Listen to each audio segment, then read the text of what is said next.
might have seen me on TikTok with Tiny Microphone Stories if you follow me as a friend, or just like seeing jank stories, or you've seen me from YouTube videos I made like 2,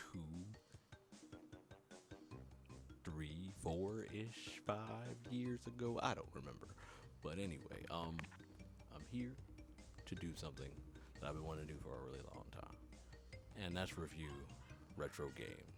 And with having this idea to review retro games, I didn't want it to be like every other, you know, review on YouTube of a retro game. So I came up with my own little criteria that I want to try and have every time I do a game, just make it a little bit different.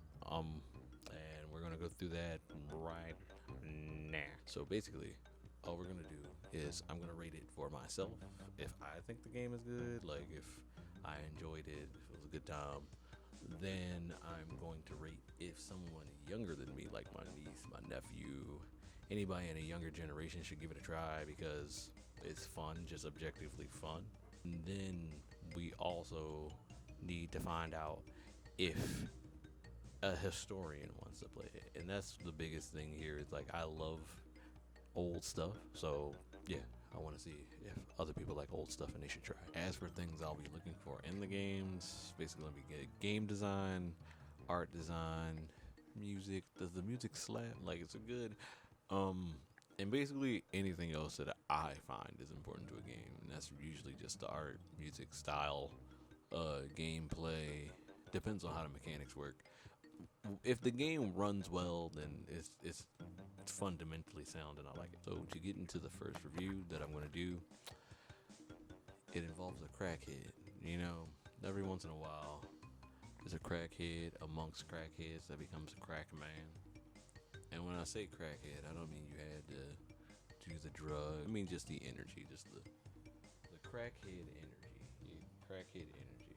And if you could see, this is Crash Bandicoot. So yeah, I'm gonna be doing a review of Crash Bandicoot. It was a good one. So here we go. Crash Bandicoot came out on September 6th of 1996. I was 5 years old. I'm 33 now. Game's old, but I wanted to give it another try because I'm gonna be real with you. I probably haven't played it since 1996 or 97, somewhere around that time. I was a child. I was trash at the game. I was a kid. You know, I have a bunch of time to play stuff, but also you don't want to be trash at it a long time. So I never finished Crash. Like I don't even remember if I owned the game myself or someone loaned it to me. So I wanted to give it a try, see where it's at. Lo and behold, that shit is great. It's a good game. A real good game. Solid mechanics. A lot of little good humor and animations and shit. That Naughty Dog was on this shit. Naughty Dog has been doing this thing since a long time ago, and it was cool to see that, like, even when you're making a little crackhead Bandicoot, they were still putting a lot of heart and soul into their games. Art of the game, I mean, shit's zany, wild. It's different.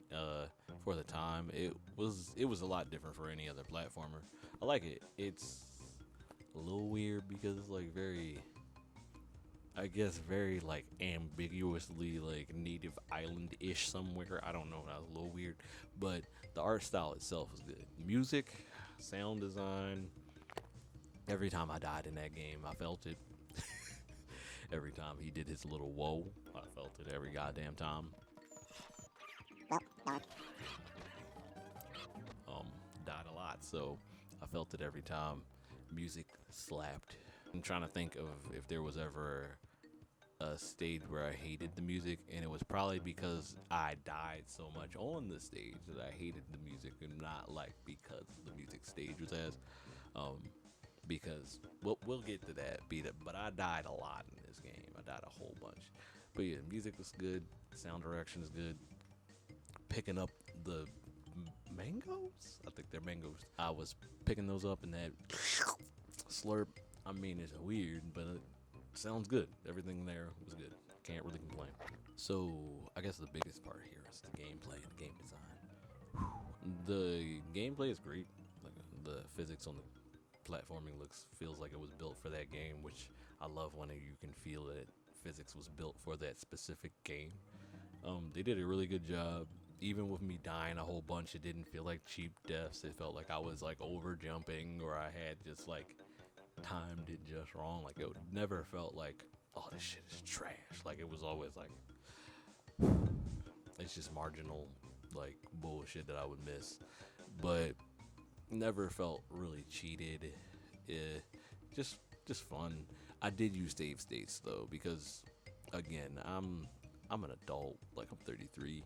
I didn't want to go back to all the game overs and all that because of how long that stretches the game out. Nerd fact: older games have a really high difficulty spike midway through them because companies wanted you to buy the game and not just rent it. Because why would I just want you to rent it? You need to beat this game, and you gonna keep on getting trash. So you're gonna come back and buy it, or you're gonna go back and rent it again. Your little game fact for the day.